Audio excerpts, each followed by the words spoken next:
हम तो आई थी कि आपके उस सरसिज जैसे नयनों के दर्शन करके प्रसन्न है जाएंगी, पर गोविंद आप उस उत्कंठा को पूर्ण किए बिना ही गायब हो गए। आप यशोदा नंदन हो ही नहीं सकते, क्योंकि मैया तो कितनी करुणामयी, कितनी वात्सल्यमयी, कितनी दयामयी है। ना खलु गोपिका नंदनो भवान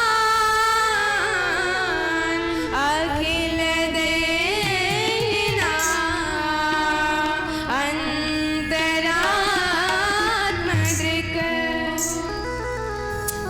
गोपियों ने कहा, प्रभु यदि आपकी यह इच्छा है कि हमारे अंदर दुर्वासना है, तो प्रभु आपके पैरों में वो ताकत है, जब आप ताता थैया करके उसकी काली नाक की फड़ाली पर थिरके तो सारी दुर्वासनाओं का विश्वमन कर दिया उसने।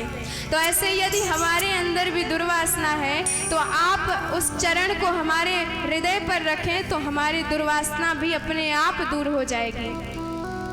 विश्वमन कराने की तो ताकत आपके चरणों में है ही। फणी फणार्पितं ते पदाम्बुजं क्रीडुकुचे सुनातिन्दिरेच्छयम्।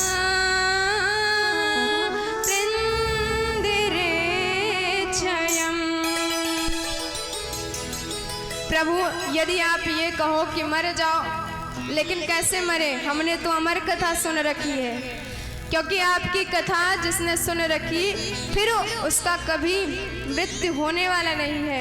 जैसे दुनिया के ताप में हम संतापित हो रहे हैं, कितने कर्षित हो रहे हैं, पर जहाँ जैसे हाथी ने गंगा जी में डुबकी लगाई तो सारे पाप ताप धुल जाते हैं, ऐसे जहाँ हमने आपके कथा का आश्रय लिया, आपकी कथा सुनी, तो भूल जाते हैं 3 घंटे के लिए कि हमको ये काम भी करना है, घर जाके ये काम भी निपटाना है, भूल जाते हैं। पर जहाँ कथा सुन के बाहर निकले तो अपने आप धीरे धीरे सारी वासनाएं घेरने लग जाती हैं। ऐसे ही प्रभु आपकी कथामृत पी लिया जो सर्व गुणमयी है, तो हम मरे भी तो कैसे मरे?